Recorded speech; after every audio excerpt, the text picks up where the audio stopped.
Ayo, segera download Quran Tadabbur, tafsir dalam genggaman Anda.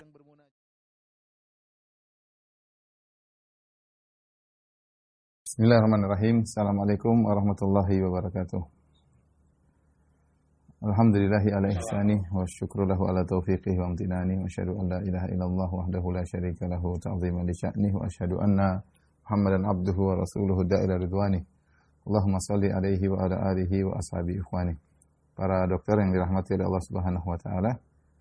Insyaallah pada kesempatan kali ini kita melanjutkan bahasan kita tentang syarah hadis Arba'in An-Nawawiyah, yaitu 42 hadis yang dikumpulkan oleh Imam Nawawi rahimahullahu taala, yang semuanya adalah jawami'ul kalim, yang lafal-lafalnya singkat tetapi maknanya dalam, dan semuanya dikatakan Islam berporos kepada 42 hadis tersebut. Oleh karenanya barang siapa yang menguasai 42 hadis tersebut dengan baik, maka niscaya dia punya ilmu yang cukup dalam tentang masalah Islam, ya, secara global tentunya. Kita masuk pada hadis yang ke-9, al-hadits at-tasi', hadis yang ke-9, an Abi Hurairah radhiyallahu taala anhu, yaitu Abdurrahman bin Sakhar. Abu Hurairah namanya Abdurrahman bin Sakhar radhiyallahu taala anhu. Qala, beliau berkata, sami'tu Rasulullah sallallahu alaihi wasallam yaqul, aku mendengar Rasulullah sallallahu alaihi wasallam bersabda, ma nahaitukum anhu fajtanibuh. Apa yang aku larang kalian maka jauhilah.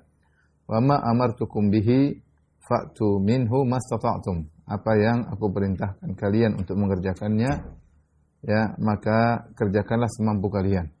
Fa innama ahlakal ladzina min qablikum, sungguhnya yang telah membinasakan orang-orang sebelum kalian, kasratu masailihim, banyaknya pertanyaan mereka, wa ikhtilafuhum ala anbiya'ihim, dan bagaimana mereka menyelisihi nabi-nabi mereka. Rawahul Bukhari wa Muslim, ya. Hadis riwayat Imam Bukhari dan Muslim itu muttafaqun alaih. Saya ulangi, dari Abu Hurairah radhiyallahu taala anhu, beliau berkata, sami'tu Rasulullah sallallahu alaihi wasallam yaqul, aku mendengar Rasulullah sallallahu alaihi wasallam bersabda, ma nahaitukum anhu fajtanibuhu. Apa yang aku larang maka jauhilah, tinggalkanlah, jauhilah. Wa ma amartukum bihi fa'tu minhu mastata'tum. Apa yang aku perintahkan maka kerjakanlah semampu kalian.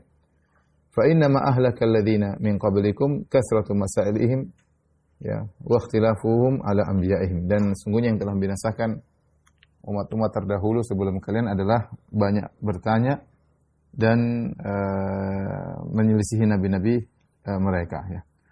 Tapi hadis ini hadis tentang kaidah dalam meninggalkan larangan dan dalam menjalankan perintah. Kemudian di akhir hadis Nabi SAW menjelaskan sebab binasanya umat-umat terdahulu sebelum umat Islam adalah kasratu masailihim, terlalu banyak tanya, wa ikhtilafuhum ala anbiya'ihim, dan mereka menyelisihi nabi-nabi mereka. Hadis ini ada sebab wurudnya. Kalau Al-Quran kita bilang sebab nuzul, kalau hadis disebut dengan sebab wurudil hadis, sebab tentang datangnya hadis. Itu Abu Hurairah radhiyallahu anhu berkata, khatabana Rasulullah sallallahu alaihi wasallam. Satu hari Rasulullah sallam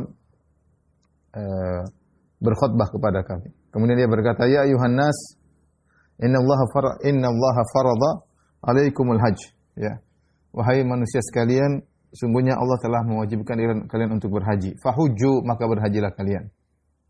Faqala rajulun, tiba-tiba ada seorang berkata, akulla amin ya Rasulullah, apakah harus berhaji setiap tahun ya Rasulullah?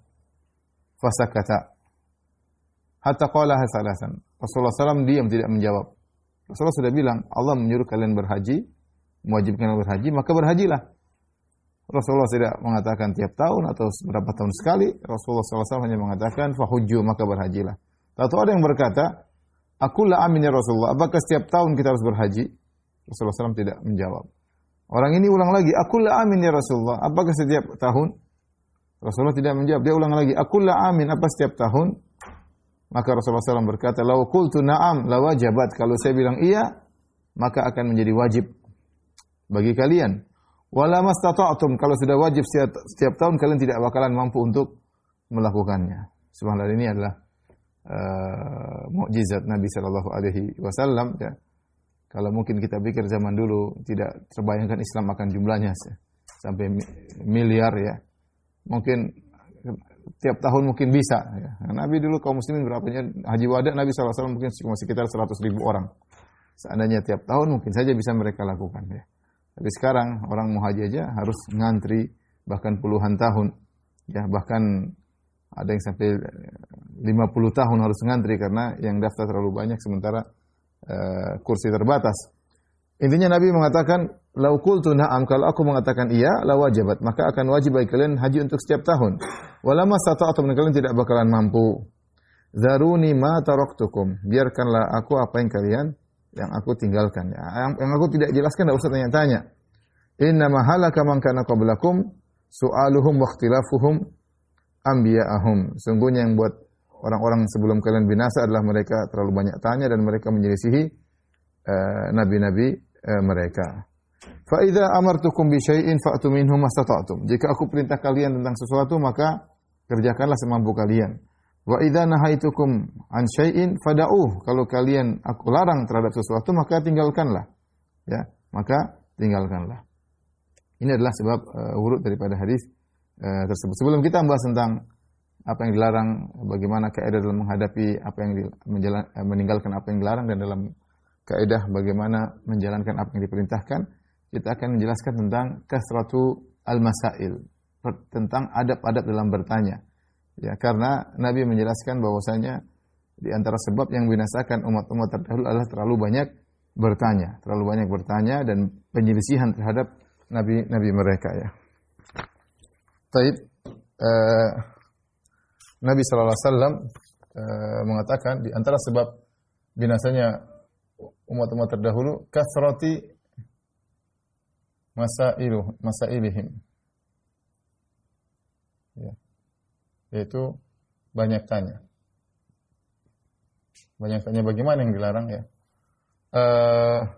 Dalam hadis juga Nabi sallallahu alaihi wasallam wa naha an kasrati as-su'al. Rasulullah juga melarang banyak tanya. Yang dilarang yang bagaimana ya?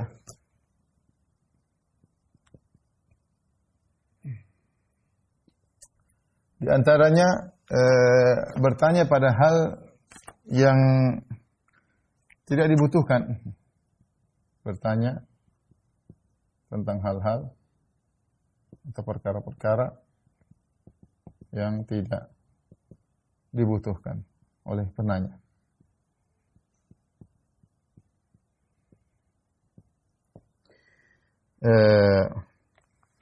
Seperti orang bertanya sekarang ya, contoh ya. Ada yang pernah bertanya, apa hukum makan dinosaurus misalnya? Apa hukum makan daging dinosaurus? Ini buat apa ya? Dinosaurusnya sudah tidak ada. Ya, nanti dibahas lagi ya, bagaimana cara nyembelih dinosaurus ya. Dinosaurus halal atau haram. Buat apa dibahas ya? Contoh lagi misalnya, seorang pernah bertanya kepada seorang ustadz, jika saya di bulan saya sholat menghadap mana ya? Menghadap mana? Dan kapan waktunya? Kita bilang pertanyaan seperti ini, seandainya dia astronot maka tidak jadi masalah. Tapi kalau dia bukan astronot ya, coba kerja misalnya di bumi, kemudian dia tanya, kalau saya di bulan saya menghadap mana ya? Sampai ada seorang ustadz pernah ditanya, dia cerita sama kita. Saya pernah ditanya sama orang, Ustadz bagaimana kalau saya di bulan, saya sholat waktunya bagaimana menentukannya, dan saya harus menghadap mana? Maka ustadz tersebut mengatakan, nanti kalau kamu sampai di bulan SMS saya ya. Sampai di bulan SMS saya, insya Allah saya jawab ya. Ini tidak perlu, kalau Anda astronot mungkin Anda boleh bertanya, tapi kalau Anda bukan astronot tidak perlu bertanya ya. Ini pernah dilakukan oleh sebagian orang kepada Nabi SAW datang dalam hadis. Rasulullah berkata, siapa yang bertanya saya akan jawab. Datang sebagian orang berkata, ya Rasulullah, aina ana, saya di mana, di surga atau di neraka? Subhanallah, apa perlu tanya seperti itu? Ya.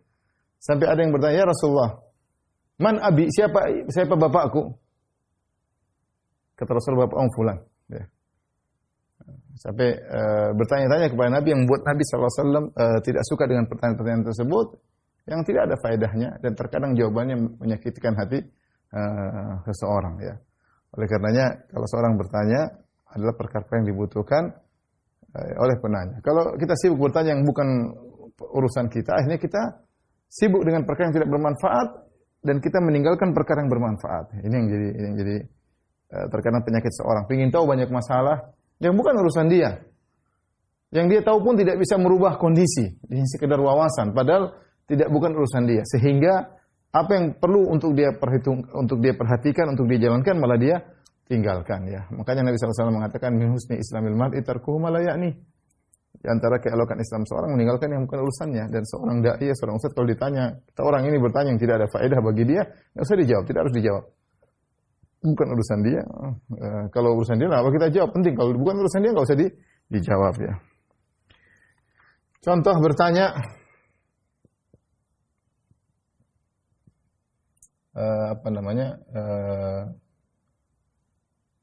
untuk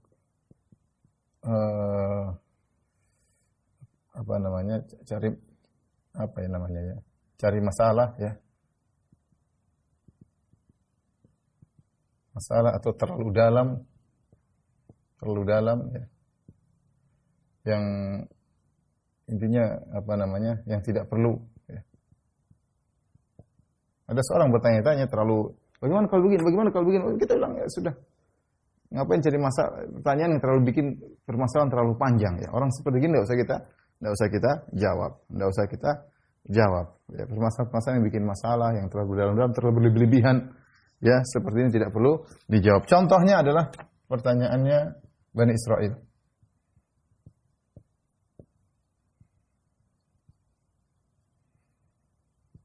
Jadi ketika di zaman Bani Israel ada seorang terbunuh. Orang tersebut sudah meninggal, tidak diketahui siapa yang membunuhnya. Maka Allah memerintahkan Nabi Musa alaihissalam agar Bani Israel mencari seekor sapi untuk disembelih, kemudian dari bagian tubuh sapi tersebut dipukulkan kepada mayat tersebut, agar mayat tersebut bangun dan berbicara mengabarkan siapa yang bunuh dia. Ya, makanya ketika itu, ya karena ini terjadi kasus besar, ada seorang terbunuh, tidak ada yang tahu siapa yang bunuhnya. Maka di antara mukjizat Nabi Musa alaihissalam, Allah menyuruh Nabi Musa untuk memerintahkan Bani Israel menyembelih seekor sapi dan diambil dari sebagian anggota tubuh sapi tersebut, dipukulkan kepada mayat tersebut agar dia hidup kembali dan menjawab siapa yang membunuhnya, agar kasus selesai. Akhirnya Nabi Musa mengatakan, Inna Allah ya'murukum an tadhbahu baqarah, wahai Bani Israel, Allah perintahkan kalian untuk menyembelih seekor sapi. Tapi Bani Israel mereka ngejek Nabi Musa. Qalu atattakhiduna huzwa, wahai Musa, kau ngejek kami, kau jadikan kami bahan permainan, ngapain? Padahal Nabi yang suruh sembelih sapi. Ya. Nabi mengatakan, Nabi Musa Allah menyuruh. Ya. Akhirnya mereka berkata, mereka ingin tanya-tanya dalam rangka untuk bikin masalah, dalam rangka ingin kabur dari perintah tersebut. Ya. Jadi mereka berkata, wahai Musa, tanyakan kepada Rabbmu, jelaskan kepada kami bagaimana tentang sapi tersebut. Qala innahu yaqulu innaha baqaratun la faridun wala bikrun awanun baina dzalik faf'alu ma tu'marun. Qalu du'a lana rabbaka yubayyin lana ma launuha. Kata Nabi Musa, "Baik, kalian tanya bagaimana?" Sebenarnya kalau mereka langsung ambil sapi selesai. Sapi manapun, mau kurus, mau gemuk, laki-laki, perempuan, tua, muda. Tapi karena mereka tanya-tanya dalam rangka ingin lari, ingin cari masalah. Maka mereka tanyakan kepada Tuhanmu, ya, sapi yang bagaimana? Kemudian Nabi Musa mengatakan, Allah mengatakan, sapi tersebut tidak tua, tidak muda, di tengah-tengah. Sudah. Faf'alu ma tu'marun, lakukanlah. Sudah, cari, yang penting sapi tidak terlalu tua, tidak terlalu muda. Tapi mereka tanya lagi untuk kabur agar tanya-tanya yang tidak bermanfaat, yang bikin masalah. Mereka berkata, ya Musa, tanyakan kepada Rabbmu ma launuha. Apa warna sapi tersebut? Agar kami tidak salah. Qala innahu yaqulu innaha baqaratun safra'u faqi'un launuha tasurrun nadhirin. Akhirnya Allah kasih lagi. Sapi tersebut warnanya kuning yang tua, ya, yang menyedapkan orang-orang yang memandangnya, artinya menyenangkan orang yang memandangnya. Ketika Nabi Musa, lakukan apa yang kalian perintahkan. Mereka tanya lagi. Qalu du'a lana rabbaka yubayyin lana ma hiya innal baqara tashabaha alaina wa inna insyaallah, ya. Kata mereka, wahai Musa, tanyakan kepada Rabbmu, ya, kami bingung, yang kuning banyak, yang berkuning bagaimana, nanti kami salah. Ya, akhirnya timbul lagi jawaban Allah Subhanahu wa taala. Qala innahu yaqulu innaha baqaratun la dhalulun tuthirul arda wa la tasqil harsa musallamatun la syiyata fiha. Qalu al-ana ji'ta bil haqq fadhabahuha wa ma kadu yaf'alun. Kata Allah, sampaikan kepada mereka bahwasanya sapi tersebut sifat-sifatnya adalah tidak ada cacatnya, tidak pernah disuruh untuk membajak sawah, tidak pernah untuk mengairi sawah, ya. Cari sapi yang seperti itu. Artinya mereka hampir-hampir tidak dapat sapi seperti itu. Ini contoh pertanyaan-pertanyaan yang bikin permasalahan, yang bikin kegaduhan, ingin lari daripada kewajiban, ya. Seorang dai harus ngerti pertanyaan seperti ini tidak perlu dijawab, dan kita tidak perlu bertanya seperti pertanyaan-pertanyaan seperti yang tidak kita perlukan dan bikin masalah, ya. Kemudian juga di antara pertanyaan tidak boleh adalah pertanyaan perkara-perkara yang Allah sembunyikan. Ya.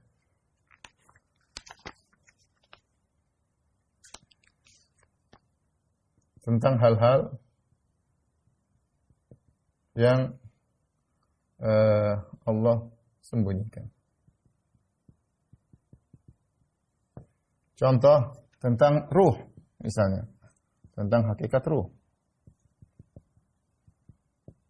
Kata Allah Subhanahu wa taala, "Wa yas'alunaka 'anir ruh, qulir ruhu min amri rabbi wa ma utitu minal ilmi illa qalila." Mereka bertanya kepada engkau tentang ruh, katakanlah ruh urusan Allah Subhanahu wa taala.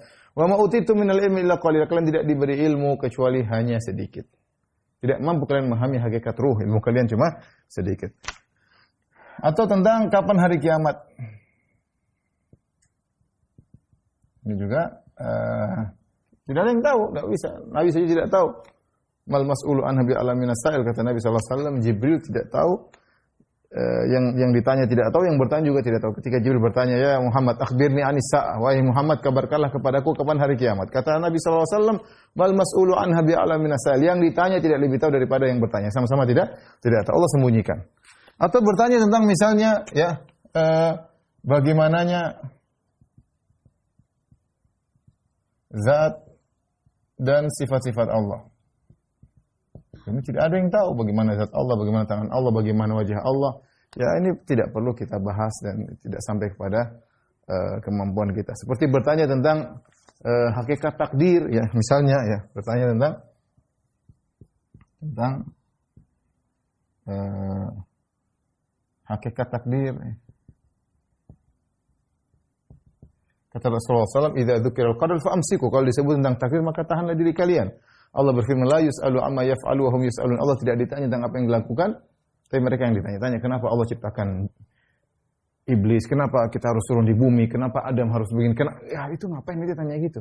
Enggak ada yang bisa jawab Anda, dan tidak ada yang bisa menjelaskan. Itu rahasia Allah Subhanahu wa taala. Al-qadar sirullahil maktum. Takdir adalah rahasia Allah Subhanahu wa taala. Tidak perlu ditanya-tanya, dan banyak orang mereka ingin tahu. Sementara berpikir tentang ruh saja mereka tidak ngerti. Wa ma utitu minal ilmi illa qalila. Kalian tidak diberi ilmu kecuali cuma sedikit. Bagaimana lagi tentang rahasia takdir? Ini sesuatu yang tidak boleh ditanya karena disembunyikan oleh Allah Subhanahu wa taala, ya. Atau bertanya yang terakhir, ya, tentang halal dan haram. Haram ini khusus di zaman Nabi. Di zaman Nabi.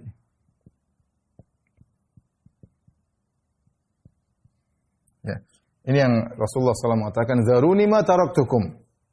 Ya, biarkan aku yang apa yang aku tidak jelaskan, tidak usah tanya-tanya, ya. Seperti tadi, "Ya Rasulullah, apakah haji setiap tahun?" Seperti tadi pertanyaan. Rasulullah mengatakan, "Berhajilah." Dia tanya, "Apakah haji setiap tahun?" Tidak usah ditanya. Ya, apakah haji setiap tahun? Tidak perlu ditanya, ya. Seperti ini, ya. Tanya sesuatu yang, makanya di antara dosa besar adalah seorang di zaman Nabi SAW bertanya suatu perkara yang tadinya halal jadi haram. Gara-gara banyak tanya. Ini khusus di zaman Nabi. La tas'alu an asya'in tubda lakum tasu'kum. Kata Allah, wahai orang beriman, janganlah kalian bertanya tentang suatu perkara-perkara kalau dijelaskan akan tidak menyenangkan kalian. Ini berlaku di zaman Nabi SAW, khusus di zaman Nabi. Adapun zaman sekarang seorang bertanya tentang halal dan haram agar dia punya ilmu. Baik. Ini tentang kasratu masailihim, di antara hal yang menyebabkan binasanya umat terdahulu terlalu banyak tanya. Adapun adab bertanya, ya, adab bertanya, ya, adab bertanya, tentu kebalikan dari tadi, yaitu bertanya kalau perlu saja, kalau perlu, ya, ya, bertanya kalau perlu. Makanya para sahabat disebutkan, para sahabat mereka sangat sungkan bertanya kepada Nabi. Ya. Para sahabat segan bertanya kepada Nabi. Sampai sebagian sahabat mengatakan, saya mau tanya kepada Nabi sampai setahun saya simpan pertanyaan tersebut baru saya tanya kepada Nabi SAW. Karena apa? Nabi yang karismatik, mau nanya nggak enak ya. Makanya dalam Al-Quran cuma ada yas'alunaka 12 kali. Ya, dalam Al-Quran perkataan wa yas'alunaka. Mereka bertanya kepada engkau. Padamu. Itu cuma hanya 12 kali. Yas'alunaka anil khamri wal maisir. Mereka bertanya kepada engkau tentang judi dan khamar. Yas'alunaka anil yatama. Mereka bertanya kepada engkau tentang anak yatim. Yas'alunaka anil ahillah. Mereka bertanya kepada engkau tentang hilal-hilal. Ya. Wa yas'alunaka 'anil mahid. Mereka bertanya kepada aku tentang haid. Sedikit pertanyaan sahabat yang Allah abadikan dalam Al-Qur'an. Wa yas'alunaka madza yunfiqun. Mereka bertanya kepada engkau tentang apa yang mereka harus infakkan. Wa yas'alunaka 'anil anfal. Mereka bertanya kepada engkau tentang harta ghanimah misalnya. Sebenarnya dalam Al-Qur'an 12 kali, ya. Ya, jadi tanya kalau perlu saja. Oleh karenanya dahulu para sahabat disebutkan dalam riwayat, mereka senang kalau ada orang Arab Badui yang datang. Datang orang minal badiyah rajulun aqil, seorang laki yang cerdas.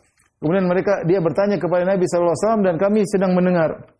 Dan Nabi sallallahu alaihi wasallam memberi uzur. Beda sahabat yang bersama dengan Nabi, yang melihat selalu bersama Nabi, melihat kondisi Nabi. Mereka punya ilmu banyak, tapi orang Badui datang tiba-tiba bertanya, Rasulullah SAW jawab. Mereka memang perlu. Karena mereka tinggal di Badui, tinggal jauh dari, tidak sering bersama Nabi SAW. Makanya sahabat senang kalau ada orang Badui tanya-tanya ya.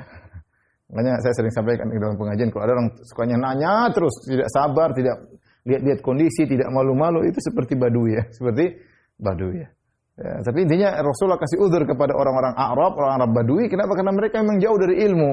Mereka tidak tinggal di kota bersama Nabi, sehingga kalau mereka tanya Rasulullah SAW jawab ya. Dan para sahabat senang, ada tambahan ilmu.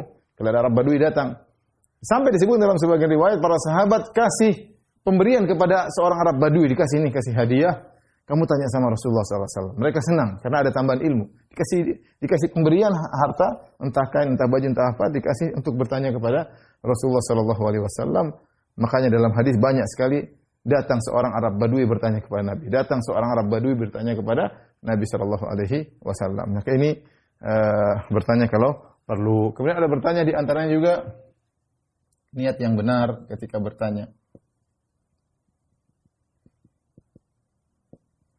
Kenapa ikhwan? Karena bertanya adalah ibadah. Bertanya adalah ibadah.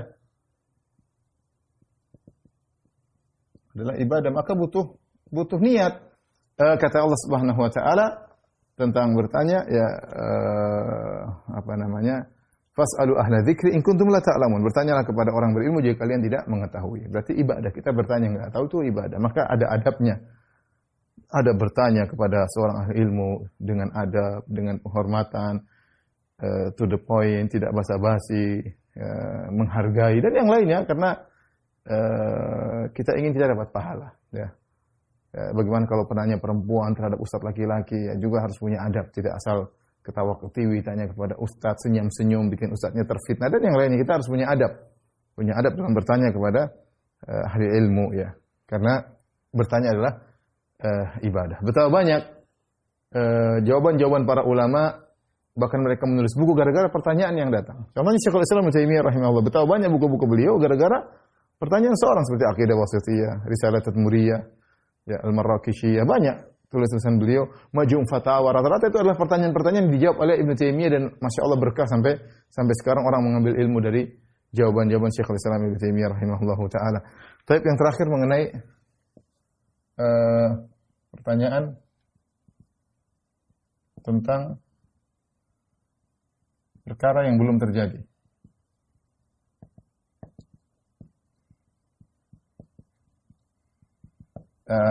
Yang disebut kalau dalam bahasa istilahnya al-fiqhi al-iftiradhi atau iftiradat al-fiqhiyah ya. Itu bertanya tentang suatu perkara yang belum terjadi. Ini boleh atau tidak ya? Ya, didapati dari para salaf mereka tidak suka pertanyaan seperti ini. Bagaimana kalau begini belum terjadi? Ditanya kepada Ka'ab bin Malik kalau tidak salah. Wahai Ka'ab, bagaimana kalau begini? Kata dia, ya. Akan ba'ad, apakah sudah terjadi? Kata yang bertanya belum, nanti saja kalau sudah terjadi. Ya. Demikian juga ada seorang datang kepada Ibnu Umar. Ya, ya Ibnu Umar, bagaimana tentang istilam al-hajar? Bagaimana tentang mengusap hajar aswad? Kata Ibnu Umar, Ra'aitu Nabi sallallahu alaihi wasallam yastalimu yuqabbilu. Aku melihat Nabi sallallahu alaihi wasallam memegangnya dan mengusapnya dan menciumnya. Dia mengatakan, "Ara'aita, bagaimana menurutmu kalau seandainya begini, kalau seandainya padat, seandainya kalau begini?" Ibnu Umar mengatakan, "Ij'al ara'aitak fil Yaman." Dia dari Yaman. Ara'ait ini buang aja di Yaman. Jangan tanya sama saya. Artinya, kau tanya perkara yang terjadi, jangan tanya pada hal-hal yang belum terjadi ya. Oleh karenanya para salaf dulu mereka tidak suka pada bertanya tentang hal-hal yang belum terjadi. Tapi apakah boleh kita bertanya tentang hal yang belum terjadi? Jawabannya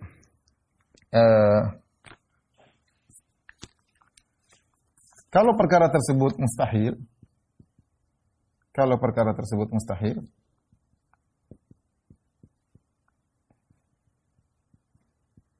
maka tidak boleh.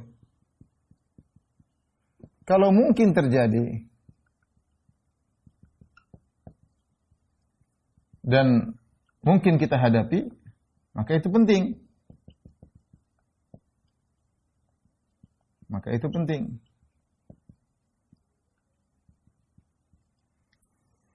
Perkara yang mustahil misalnya apa? Ustaz, bagaimana hukumnya tadi kalau seandainya Ka'bah terbang ya Ustaz, misalnya kita lagi di Ka'bah atau Ka'bah terbang, gimana kita menghadap Ka'bah gimana misalnya? Ini enggak perlulah tanya-tanya seperti itu ya. Yang hal yang mungkin tidak mustahil tapi sangat jauh untuk mungkin kita dapati kenyataannya ya. Ka'bah terbang, wah. Tanya kalau saya lagi di Ka'bah, saya sholat atau Ka'bah terbang bagaimana Ustaz? Saya yang hadap mana? Ikut hadap Ka'bah atau hadap posisi Ka'bah? Di pembahasan lagi repot. Enggak perlulah, itu mungkin jarang terjadi bagi dirimu. Tapi kalau mungkin terjadi dan mungkin kita hadapi perkara, maka itu penting untuk kita ketahui ya. Ini pernah ditanyakan oleh salah seorang sahabat ya. Kalau saya salah Miqdad ya, dia bertanya kepada Nabi sallallahu alaihi wasallam itu, "Ya Rasulullah," dalam Sahih Bukhari ya, dalam Sahih Muslim, "Ya Rasulullah, bagaimana kalau saya ketemu dengan musuh? Saya bertempur dengan dia. Kemudian dia motong tanganku ya Rasulullah. Kemudian saya lanjutkan peperangan, tiba-tiba dia kalah dan saya akan membunuh dia, tiba-tiba dia mengucapkan la ilaha illallah. Apa yang saya lakukan? Ini tidak terjadi, belum terjadi. Tapi itu mungkin karena para sahabat maju dalam medan pertempuran. Sehingga mereka bertanya tentang suatu kondisi yang mungkin mereka alami. Ya Rasulullah, saya ketemu musuh, kemudian dia potong tangan saya. Ya. Kemudian saya terus lawan, akhirnya dia kalah dan saya siap membunuh dia. Tahu-tahu dia berkata la ilaha illallah. Ya. Apakah saya tetap bunuh dia? Kata Rasulullah, jangan. Dia sudah la ilaha illallah. Ya Rasulullah, dia potong tanganku ya Rasulullah. Dia membunuh saya, dia potong tanganku. Saya tidak bunuh dia. Kata Rasulullah, jangan. Kalau saya bunuh dia bagaimana ya Rasulullah? Rasulullah jawab, kalau kau bunuh dia, berarti kau menjadi kedudukanmu seperti dia sebelum mengucapkan apa? La ilaha illallah. Intinya Rasulullah melarang. Tapi ini contoh bahwasanya para sahabat bertanya tentang sesuatu yang mungkin terjadi ya. Mungkin terjadi. Yang terkenal sering membahas seperti ini adalah Ahlul Ra'yi, Al-Imam Abu Hanifah rahimahullahu taala, yang paling sering membahas iftiradat al-fiqhiyah, hal-hal yang belum terjadi di zaman beliau tapi beliau bertanya dengan berharap agar para ahli fikih mereka ngerti dan cerdas ada kemungkinan yang mungkin terjadi sebelum terjadi mereka bahas dulu ya. Makanya ketika suatu hari kalau tidak salah Imam Qatadah datang di Irak kemudian dia berkata, siapa yang bertanya saya akan jawab. Maka Abu Hanifah berkata, saya mau tanya. Apa pertanyaanmu? Abu Hanifah rahimahullah berkata, saya ingin bertanya tentang seorang wanita yang ditinggal oleh suaminya pergi entah berjihad, entah berdagang, pergi bertahun-tahun. Akhirnya suami tidak ada kabarnya. Akhirnya wanita ini menikah dengan laki-laki lain. Dianggap suami sudah meninggal, tidak ada kabar. Dia menikah laki-laki lain. Setelah menikah laki-laki lain, ternyata suami pertamanya datang. Gimana hukumnya? Apakah sudah terjadi? Belum. Terus kenapa engkau bertanya? Ya. Kata Abu Hanifah, kami bertanya, ya, sebelum terjadi. Agar jika terjadi peristiwa tersebut, kami tahu bagaimana menghadapinya. Intinya jawabannya demikian. Ya, jadi, kalau mungkin terjadi dan mungkin kita hadapi, maka itu penting untuk kita bertanya. Sebenarnya tadi para sahabat bertanya. Contoh seperti Rasulullah SAW ketika menjelaskan bahwasanya akan keluar Dajjal. Dajjal akan tinggal di atas muka bumi 40 hari. Yaumun kasana, yaumun kasyahr, wa yaumun ka jum'ah, wa sairu ayamihi ka ayamikum. Kata Nabi SAW, 40 hari itu sehari seperti setahun. Benar-benar setahun. Jadi harusnya 24 jam jadi 365 hari. Satu hari seperti setahun. Nanti hari kedua seperti sebulan. Hari ketiga Allah Maha mampu menahan matahari, menahan rembulan, mudah bagi Allah Subhanahu wa taala. Yang ketiga sehari seperti sepekan. Sisa harinya hari keempat dan seterusnya seperti hari-hari biasa 24 jam. Para sahabat ketika mendengar hadis tersebut dan mereka khawatir bertemu dengan Dajjal. Karena Nabi tidak kabarkan muncul sekarang atau tidak ketika itu. Para sahabat bertanya, Rasulullah, kalau kami mendapati hari tersebut, al-yaumul ladzi kasana, bagaimana cara salat kami? Ya, kan salat sehari 5 waktu. Apakah selama 365 hari tersebut itu sehari semalam, tapi rasanya seperti 365 hari kita hanya sholat 5 waktu? Kata Nabi tidak, tetapi perkirakan, kata Nabi SAW, perkirakan. Ini contoh bertanya tentang sesuatu yang belum terjadi, tapi mungkin mereka akan hadapi. Ya. Dan ternyata para ulama zaman sekarang dalam banyak permasalahan-permasalahan fikih mereka mengambil faedah dari fikih-fikih yang tadi, yang al-fikih al-iftiradi yang belum terjadi, yang dibahas oleh ulama dahulu ternyata terjadi zaman sekarang ya. Jadi intinya ini perlu ada bertanya. Adapun di luar dari pertanyaan itu ya yang terlalu banyak tanya yang tidak benar, maka itu kita jauhi. Ya ini tadi jauhi. Saya lupa juga di antaranya bertanya-tanya kepada banyak ustadz ya untuk tarakhus. Apa itu tarakhus? Itu cari-cari pendapat yang ringan, cari-cari pendapat yang paling ringan. Ini juga tidak boleh. Ya, seorang tugasnya mencari seorang ustadz yang dia percaya, kemudian dia tinggal bertanya ilmu yang dia percaya ustadz punya ilmu, tanya, jawabannya amalkan. Jangan Ustadz A bilang gini, coba tanya Ustadz B. Ustadz B juga masih haram. Coba Ustadz C. Ustadz C juga masih haram. Aduh, A, B, C ini ustadznya semuanya tegas. Coba Ustadz D. Ustadz D bilang, makruh. Wah, ini boleh. Ustadz D ini fleksibel. Ustadz D ini bijak. Padahal sesuai dengan hawa nafsunya. Tidak boleh seorang seperti itu bertanya. Dia harus bertanya kepada ustadz yang dia yakini atau ulama yang dia yakini. Ilmunya ditanya, kalau dijawab maka dia kerjakan. Bukan tanya sana, tanya sini dalam rangka mencari-cari keringanan. Wallahu alam bisawab. Kita masuk pada sabda Nabi SAW di awal hadis. Kata Nabi SAW, "Ma nahaitukum anhu fajtanibuhu." Ma nahaitukum anhu fajtanibuhu. Kemudian, "Wa ma amartukum bihi fa'tu minhu mastata'tum."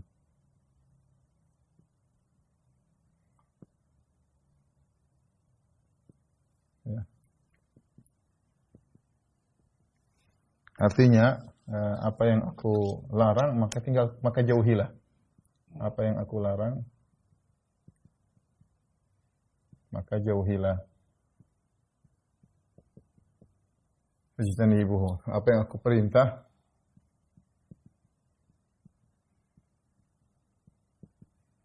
kerjakanlah semampumu, kerjakanlah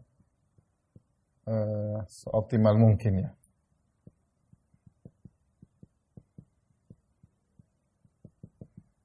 Ini sama seperti firman Allah, fattaqullaha mastata'tum, mirip seperti firman Allah Subhanahu wa taala, fattaqullaha mastata'tum. Kata Allah Subhanahu wa taala, fattaqullaha mastata'tum.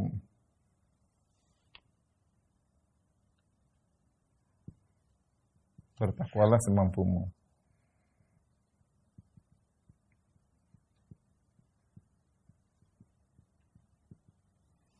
Baik, di sini perhatikan ketika berkaitan dengan ini berkaitan dengan yang dilarang. Yang dilarang ini berkaitan dengan yang diperintahkan.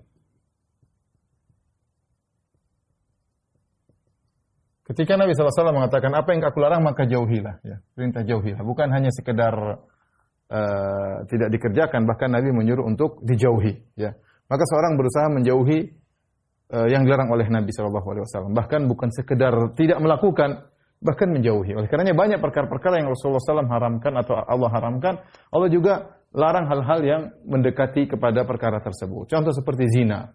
Zina adalah perkara yang haram dan hal yang mengantarkan kepada zina banyak diharamkan oleh Allah Subhanahu wa taala, diharamkan oleh Rasulullah SAW seperti berkhulwat. La yakhluwanna ar-rajulu imra'atin illa kana syaitanu thalithahuma, tidaklah seorang laki-laki dan perempuan berduaan kecuali syaitan yang ketiga. Syaitan hadir membuat syahwat mereka bergejolak dan yang lainnya. Rasulullah Allah mengatakan qul mu'minuna yaghuddu min absarihim wa yahfadhu furujahum dzalika azka lahum innallaha khabirum bima yasnaun wa qul lil mu'minati yaghuddna min absarihinna wa yahfadhna furujahun. Katakanlah kepada laki-laki tundukkan pandangan karena pandangan yang mengantarkan kepada bencana-bencana berikutnya. Kalau dia melihat sesuatu yang menggoda, menggerakkan syahwatnya maka dia tundukkan. Wanita pun demikian. Ini contoh hal-hal yang dilarang karena bisa menjerumuskan kepada zina. Maka kalau ada dilarang oleh Nabi SAW, bukan hanya kita dilarang untuk melakukannya, kita berusaha untuk menjauhinya. Kata Nabi SAW, fajitanibuhu, ya, jauhilah, ya, jauhilah, ya. Adapun yang Rasulullah SAW perintahkan, wa ma amartukum bihi fa'tu minhu mastata'tum. Apa yang aku perintahkan untuk dikerjakan maka seoptimal mungkin, semaksimal mungkin untuk bisa mengerjakannya, ya, semaksimal mungkin, ya. Kalau bisa lakukan secara sempurna, kalau tidak bisa lakukan yang semampunya. Misalnya ada orang, kita ingin membantu orang, ya, orang lagi sakit, kita punya uang cuma segitu, ya sudah, kita hanya bisa dia biaya perobatan sebagian. Dia tidak mampu untuk membantu seluruh biaya perobatannya. Ya, ma'alal muhsina min sabil. Orang berbuat kebaikan tidak tercela, ya semampu kita cuma segitu. Ya, misalnya, ya. Atau misalnya kita sholat, kita nggak bisa sholat berdiri, sholat duduk, nggak ada masalah. Kemampuan kita cuma segitu, ya. Oleh karenanya, mana yang lebih utama? Ini ada pembahasan di kalangan para ulama, di kalangan para ulama. Mana yang lebih utama? Apakah meninggalkan larangan atau menjalankan perintah? Dua-duanya tentu penting, tapi dari sisi pahala atau dari sisi keutamaan, mana yang lebih utama? Meninggalkan larangan ini berpahala, menjalankan perintah juga berpahala. Namun keduanya mana yang lebih utama? Maka ada tinjauan, ya, dibahas oleh para ulama, mana yang lebih utama?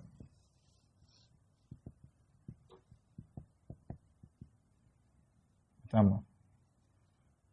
Mengerjakan perintah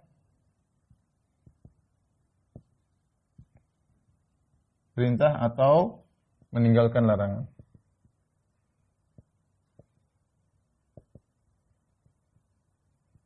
Mana yang lebih utama, ya. Maka Allah alam bisawab, ditinjau, ya, ditinjau. Jika ditinjau dari mudahnya mengerjakan, harusnya atau asalnya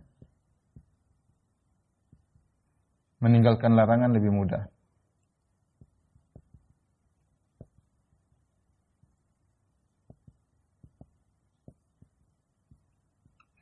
Kenapa meninggalkan larangan lebih mudah?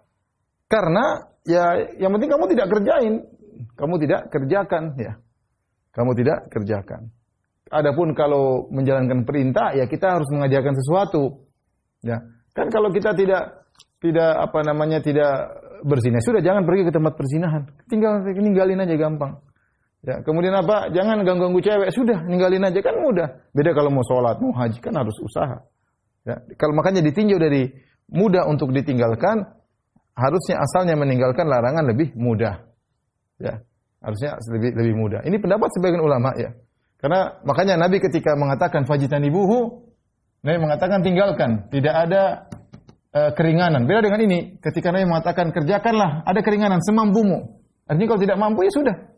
Kalau ini pasti mampu, seakan-akan ini pasti mampu untuk ditinggalkan. Pasti mampu untuk ditinggalkan, ya. Namun Ini pun ada pendapat yang lain, ini dikritik ya. Tidak secara mutlak ya. Atau namun ini tidak berlaku secara mutlak, kita katakan hal ini tidak berlaku secara mutlak.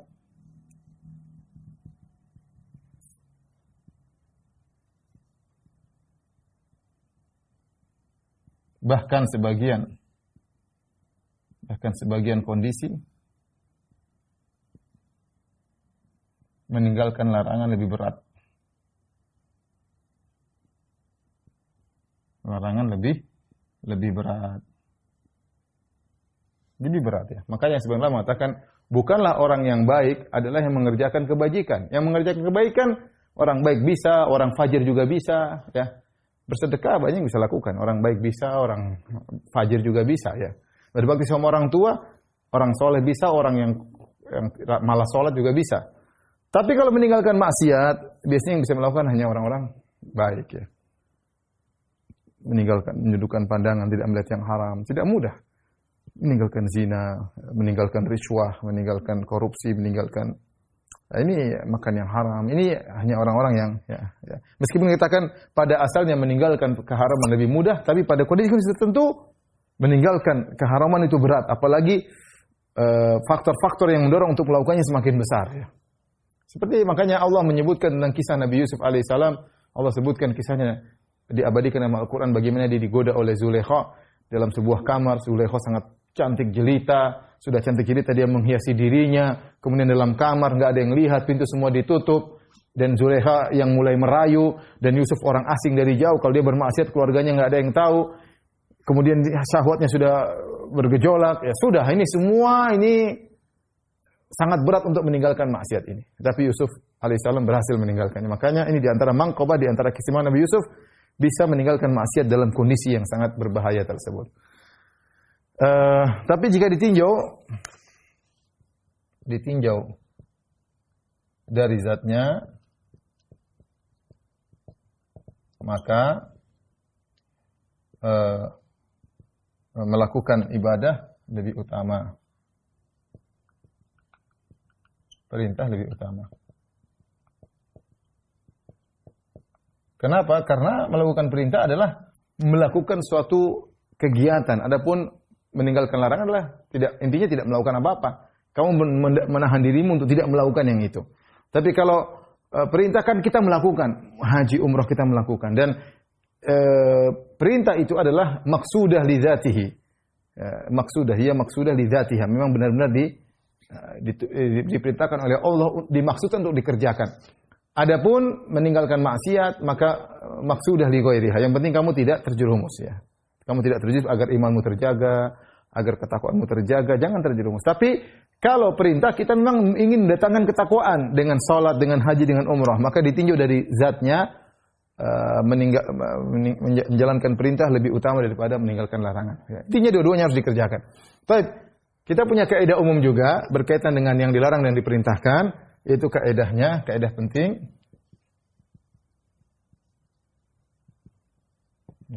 Yaitu la harama ma'ad darurah. Tidak ada keharaman dalam kondisi darurat. Tidak berlaku hukum haram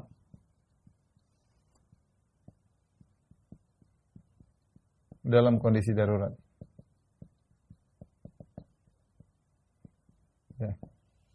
Allah berfirman dalam Al-Quran, "Faman iturra fi mahmasatin ghairu mutajanifin fil itsm, fa innallaha ghafurur rahim." Maka seorang kalau dia makan yang haram dalam kondisi darurat maka boleh.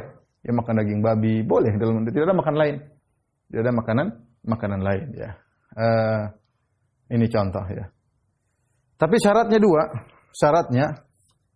syarat. Pertama, tidak ada alternatif lain. Tidak ada alternatif lain. Tidak ada pilihan lain. Yang kedua, benar-benar terwujud tujuannya. Dalam kata lain, daruratnya hilang. Kondisi daruratnya hilang. Bisa hilang. Baik, ini dua syarat. Kita terapkan misalnya seorang, apakah melalui persyaratan atau tidak. Contohnya, seorang sedang di tengah hutan. sedang di tengah hutan. Kemudian tidak ada makanan kecuali daging babi.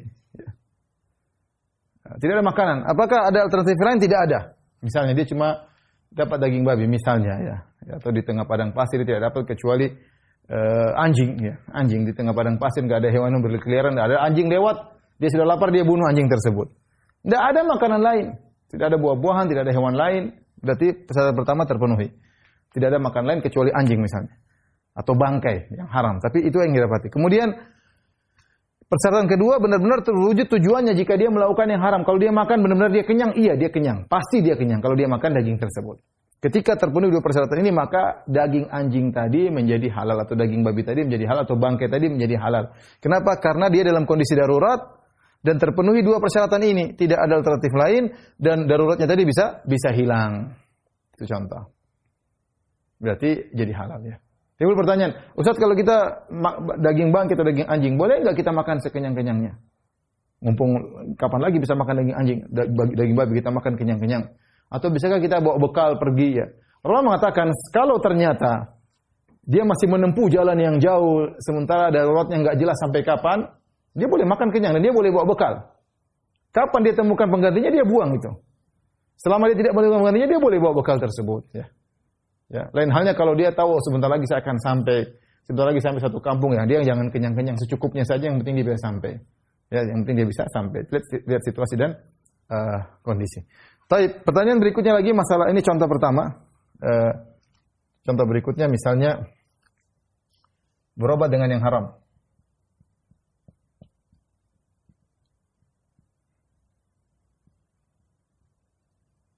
Atau sebelumnya saya tanya para dokter mungkin lebih paham ini masalah makan yang haram. Sekarang ini contohnya misalnya seorang kehausan. Ini dibahas oleh para ulama. Seorang kehausan.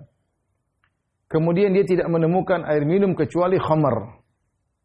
Bolehkah dia minum khamar tersebut? Khamar haram jelas. Umul khaba'ith, induknya kemaksiatan khamar. Dan dia haus, tidak ada minuman kecuali khamar. Apakah dia boleh minum khamar? Ini para dokter mungkin perlu. Saya dapat perkataan sebagian fuqaha, tapi saya nggak tahu secara hakikatnya secara kedokteran. Para ulama mengatakan untuk khamar dijadikan minum untuk menghilangkan haus tidak bisa. Meskipun syarat pertama terpenuhi, tidak ada alternatif lain, tidak ada minuman lain kecuali khamar. Namun katanya yang kedua tidak terpenuhi. Kenapa khamar itu tidak menghilangkan dahaga? Wallahu alam, ini kembali kepada para dokter. Benarkah khamar tidak menghilangkan dahaga, hanya semakin menambah kehausan? Kalau ternyata khamar tidak menghilangkan dahaga, maka tidak boleh diminum karena dua persen tidak terpenuhi. Tapi kalau ternyata khamar bisa menghilangkan dahaga secara kedokteran, secara medis bisa menghilangkan dahaga dan tidak ada alternatif lain, maka seharusnya boleh. Ya, tapi demikian kata para fuqaha, syarat kedua tidak terpenuhi karena khamar tidak bisa menghilangkan dahaga. Sehingga mereka mengatakan khamar itu boleh diminum cuma satu kondisi.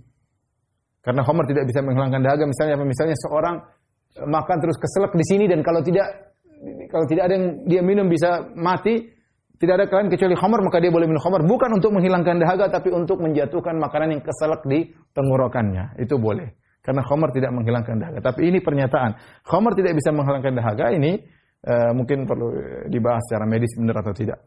Masalah obat, ini yang penting bagi para dokter. Masalah obat. Obat dengan yang haram.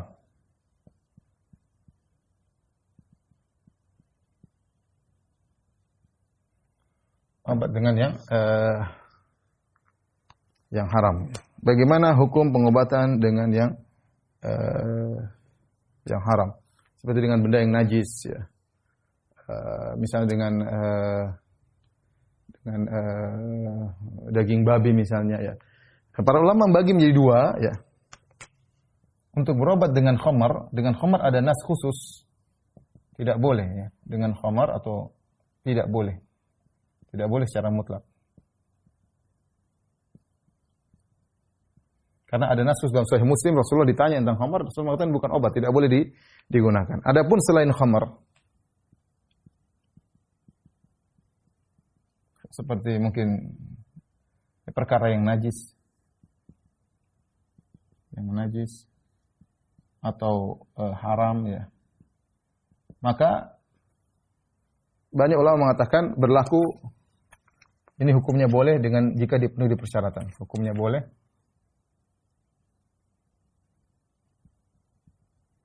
Jika terpenuhi 2%. Ini ada khilaf ya. Ini khilaf. Saya jelaskanlah. Ini khilaf. Dua pendapat ya. Ada yang mengatakan tetap tidak boleh secara mutlak, tetap tidak boleh. Apa dalilnya? Karena Nabi SAW mengatakan, tadawu ibadallah wala tadawu bil haram. Berobatlah kalian tapi jangan berobat dengan yang haram. Ini nas tegas tidak boleh berobat dengan yang haram. Pendapat kedua seperti Imam Nawawi dan yang lainnya mengatakan boleh ya, tetap itu jika terpenuhi dua persyaratan. Jika terpenuhi dua persyaratan. Kenapa darurat ya? Tadi dua persyaratan tersebut sudah kita jelaskan, tidak ada alternatif lain yang pertama. Kemudian benar-benar sembuh. Kalau masih ada obat lain tidak boleh. Ya, saya sempat kemarin ditanya, Ustaz bagaimana dengan ada corona yang di situ mengandung anti corona mengandung daging babi atau apa babi lah, enzim babi atau yang lainnya.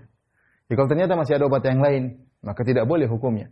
Atau itu tidak jelas belum tentu sembuh, maka tidak boleh.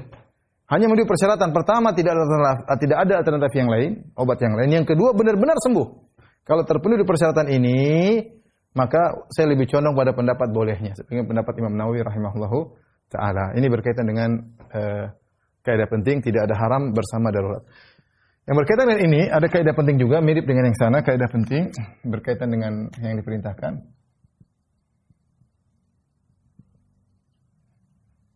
La wajiba ma'al ajiz, yaitu tidak ada kewajiban jika tidak mampu, atau tidak ada atau gugur kewajiban jika tidak mampu.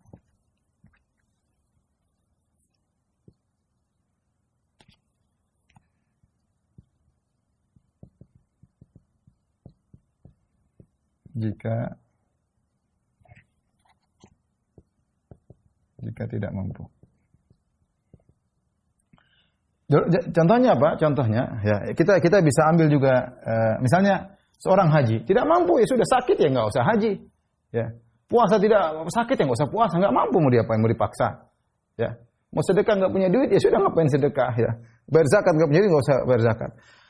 Kemudian turunannya jika mampu sebagian maka kerjakan yang mampu saja.